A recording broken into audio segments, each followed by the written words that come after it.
obstruct your ascent. They also can help to stabilize you.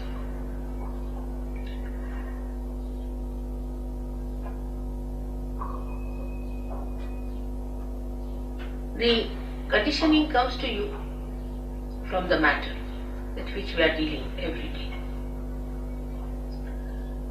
When a human being sees a matter, he aggresses it.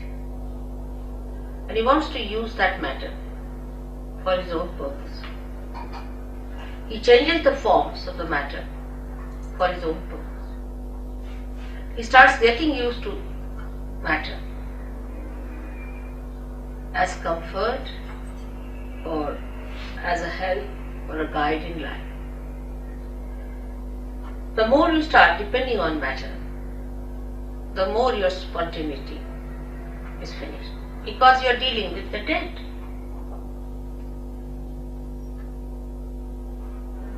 Matter, when it is dead, then only we deal with it. When it is living, we are not so much bothered about it. So the deadness of that matter settles within us when we start using that matter for our purpose. But how are we to otherwise exist is the question people can ask. If God has given us these material things and this matter to be used, are we not supposed to use them? And are we not supposed to enjoy them? But we don't enjoy really. Before realization, you cannot enjoy any matter.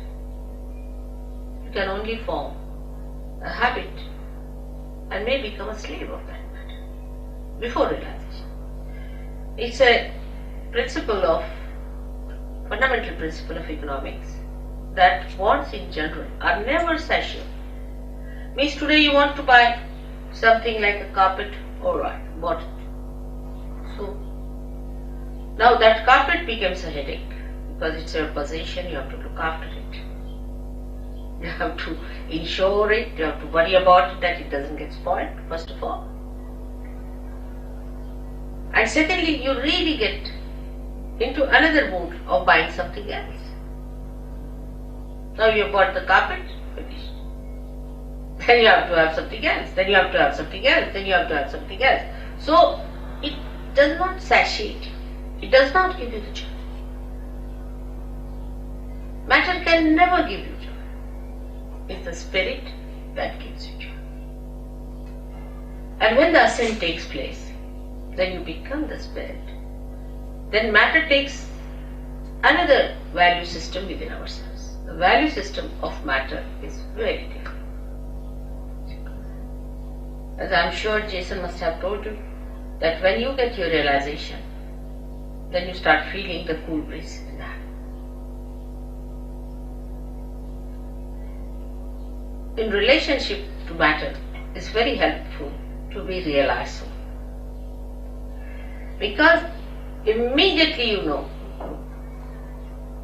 what is good for you and what is bad. For example, you eat something that's not good for you. Immediately you lose your vibrations or you become hot. Even looking at it may happen. You want to sit on a chair on which somebody who is a very wrong type of a person has sat. Immediately you feel, oh, something wrong in this place. With your vibrations, which is a definite thing and absolute thing. And this conditioning can only be over. These habits can be overcome only if you become the spirit, because spirit is always dominated by the matter. And the spirit has to overcome that domination of the matter. Actually, spirit cannot be dominated by it. But what I mean is that it is covered, like the sun can be covered with clouds. In the same way, all our domination, or we can say all our enslavement of the matter makes us dominate our spirit in the sense that we cover it up. The clouds, we can't see the spirit, we can't feel it, the spontaneity which is the beauty of the spirit we do not feel in a person. So in judging a person, what do we judge?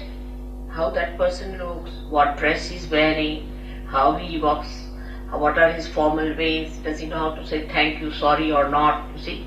All these things impress us very much. What sort of a car he has, what sort of a house. Maybe we may miss a saint. We may miss Christ again because he was a carpenter's son. How are we to know who is Christ? Is there any way of finding out who is Christ? Many people are now talking Christ is going to come, he's going to come on the television. You can put up anyone there as Christ. How are we going to make it out? By his dress or by some sort of a thing they have done? Most of the paintings of Christ and most of his statues that I have seen are nowhere near Christ. Nowhere near Christ. See, they are horrid things. I don't know what are they. So how will you make it out that this is Christ or not?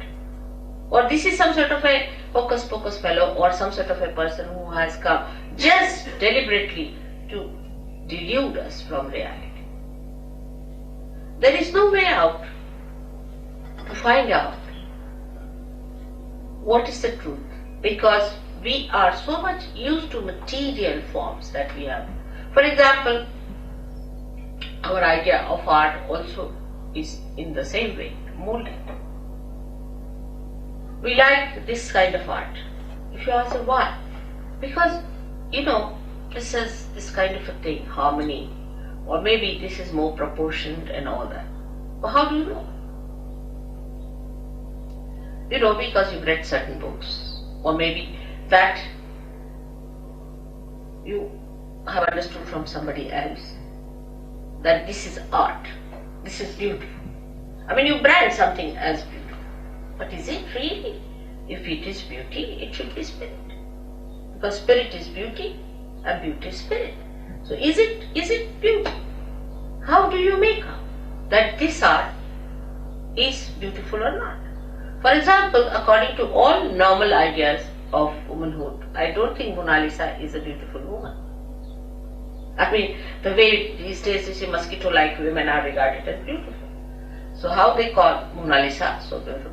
What's in her? Thousands of people would be assembled to see that painting. Why? What is that? Only vibrations will tell you that it emits vibrations. It appeals to your spirit without your knowledge. You are not aware of it. It appeals to your spirit. That's why universally that painting is appreciated. But when this conditioning becomes collective, any such conditioning becomes collective, and you accept this is the form that is beauty, this is the form that is reality, this is the form that is spontaneity, then the confusion starts. The confusion starts at that point, when it becomes a collective thing. For example, I met some people or some gurus. When I asked them, what makes you think that your guru is truthful? What has he given? He said, because sitting in my chair I just start jumping by myself. I don't do it, but it happens, it's spontaneous. And in my presence, the way his body was moving was so horrifying. Anybody would have tremendous compassion and concern for such a person that who can't sit for 5 minutes. Excuse me, it wasn't spontaneous, it was nervousness. Yes, that's what I'm saying. But You're very wrong in what you talk. What? About everything. From where do you come? Up the road. That's it. Better go. While you're on my own. Look at that. She'll go to the pub now. Must try to understand the subtleties, you see. If you are confirmed with what, now supposing somebody started jumping in the thing, and he says, and she says it's 2 nerves. That means you are not in control of your nerves, isn't it? Don't you think so? You are not in control. You have not control. Spontaneity is a thing which is not the thing that makes you a slave. This is the point I am trying to bring. It doesn't, it makes you a master. Spontaneity must make you a master and not a slave of it. She must have come from TM because TM people jump like that. And they end up as epileptic people. I have cured so many of them. I don't know if someone has come from there. Even the head of their academy in Scotland, who was the Flying Squad Academy as I call it, where people paid 3,000. Now this gentleman sitting here is one of them who suffered. When they suffer, then they know what it is.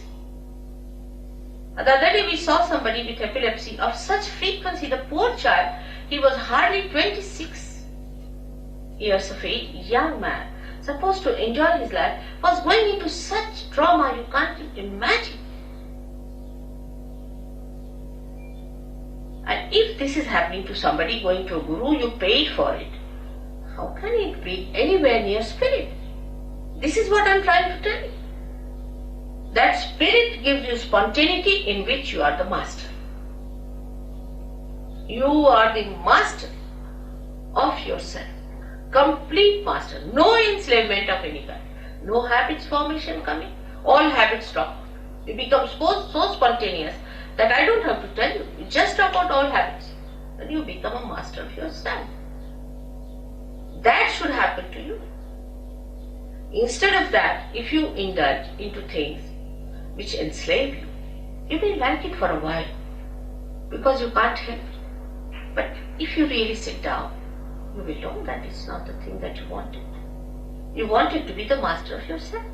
Now here in this map, as is shown, we have two powers, left and right powers. The left power is the power that gives us condition. Left side, the subconscious, the collective subconscious. That gives us the condition. Now, if you try to deny all that, then the right side is even worse. It gives us action, but with action, we can become very ego-oriented. So, both ways, it can be troublesome. Supposing you say that, alright, I'll have no conditioning of any type, what's wrong in doing this, what's wrong in doing that? And if you just move with that idea, with that freedom, it will be abandonment, it may not be freedom. Because freedom must have wisdom behind it. So both the sides, the movements on both the sides are wrong. So what is alright in the center is not to get conditioned by anything and not to be ego-oriented. But how to do it is the problem. The problem is how to do it. To be spontaneous is to be absolutely free. Now I would consider these two powers as say a brake and an accelerator in a car. Now you use both the powers. You use the brake first, you use the accelerator, you try to control these two powers. But first of all, it is difficult to understand how to use these powers. Gradually with practice, you know how to drive the car, you become the good driver. After becoming the good driver, still you are not the master. But then you become the master. So today the master within us is the spirit. But before realization, we are not the master. Because the master has not come in our conscious mind. It is not expressing in our conscious mind, in the sense that we are not empowered by its powers. The spirit exists, it has its own powers, but we haven't felt those powers within us. Once we feel the powers of the spirit, we are empowered by our own powers which are there. The powers are within us. These are our own powers. We don't have to borrow from anyone, ask from anyone, they are in ourselves. The spirit is within us. Only thing that spirit has to give light in our consciousness. It has to come in our consciousness. In simple medical terminology, we can say that the spirit must manifest itself in our central nervous system. So that we should know what we are doing. Not that we start just jumping on the chair, or some people say, "Oh, we just start doing it." It is a process. It's not correct. You are not in conscious mind. You are doing it out of hypnosis.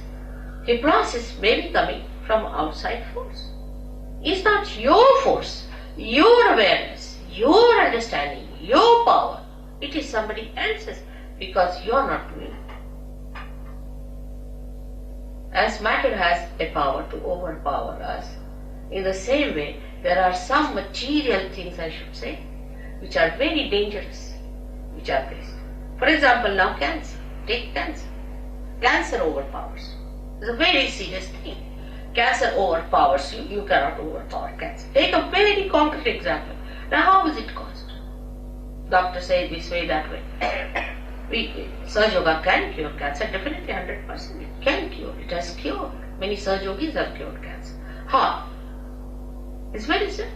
That you become master of yourself, and you master the disease also. You master everything.